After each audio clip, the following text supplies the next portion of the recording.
Welcome back to another technical deep dive here in the debug zone.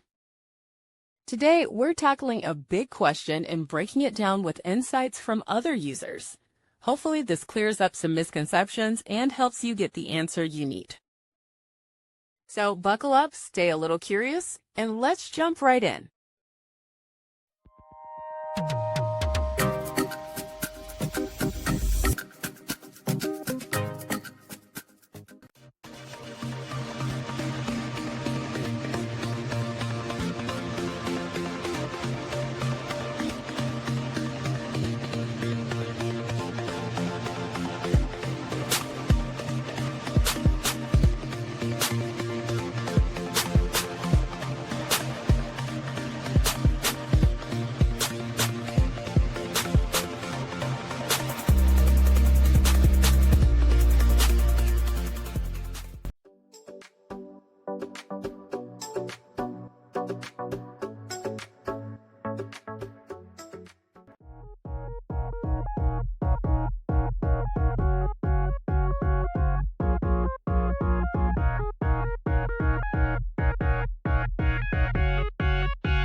And that's a wrap.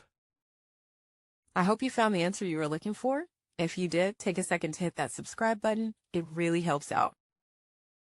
And let me know in the comments which solution worked best for you. See you next time in the debug zone.